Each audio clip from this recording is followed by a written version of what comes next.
These missing person signs that are all over New Canaan have become part of the normal scenery here, but police say they're working.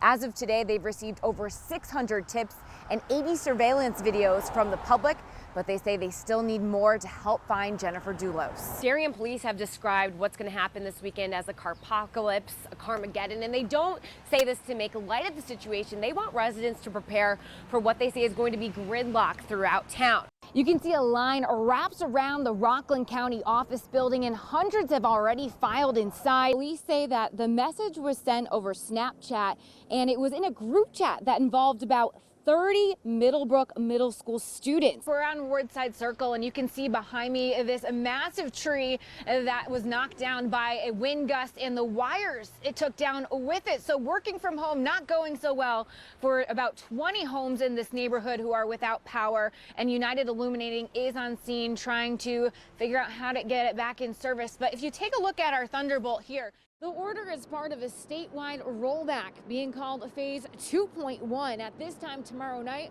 restaurants will have to be closed. The governor says it's to help curb the amount of COVID cases in Connecticut, but restaurant owners say it's just going to make it harder for them to stay in business. Superintendent Mike Testani says the rising COVID-19 cases in the city have caused staffing issues.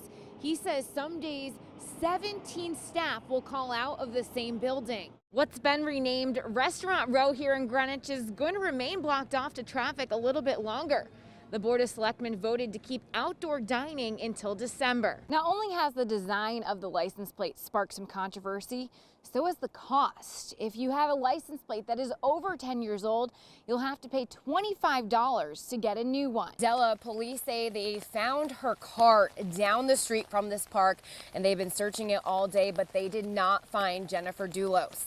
Now, I am holding just a few pages of thousands of pages of court documents that we got today. All right. Cash Gemma is fighting his biggest opponent yet. That's it. Heart rate's too high now. I mean, my last time I ended up in the hospital, I shadow boxed for like 27 seconds. I recorded myself just to see how I looked. I got rushed right to the hospital. Returning to his MMA career after having COVID-19. My last fight, I probably had like one of the most dominating performances. And then all of a sudden, I just couldn't breathe. It was that night in September at Mohegan Sun Arena, he realized he never recovered from the virus in March of 2020. I was like living off of like pre-workout, all this stuff. I would wake up every day fatigued. Tests showed inflammation throughout his body, making working out almost impossible. Since that's his job, it's been a tough fight. Hard press. I mean, I could run from here to New Canaan, no problem. You know, hour, 40 minutes. I can't run down the block. I can't walk down the block without like gassing out. Now he's working with the post-COVID recovery center at Yale to get back to training clients and eventually go for another knockout. I'm just focused on getting better. Once I get better, I'll definitely be back in there though. In Greenwich, Warshavsky, News 12, Connecticut. It's a normal workday for Jessica Rabasco, who is finishing up a haircut at her Stanford salon. You gotta save some tears for inside. Out back, a man she's never met, John Rubino, is planning to tell Jessica he's about to change her life forever. I'm a little nervous, in a good way though. Good way to be able to share this with her, and it's just it's a great day for her family. Jessica thinks he's here for his first haircut before she heads to dialysis. John is there to save her life. I am here for my haircut appointment. I'm John. I'm on the schedule for the haircut, but I got to cancel because I'm here to schedule kidney donation. When the 29-year-old went to the doctor for migraines, she found out the cause was kidney failure. I'm your guy.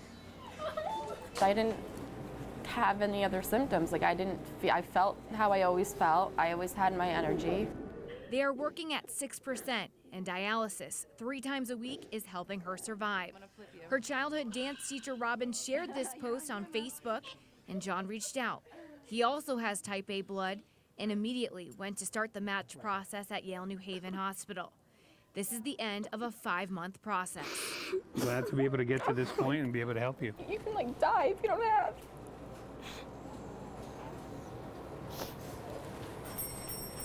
kidney, you know?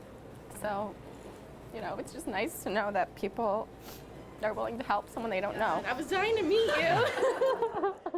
I think if you're healthy and you're able and you can step up and help somebody, you do it. Firefighters and police say they'll be out here all night investigating what led to this driver crashing into the Verizon store and sparking this large fire.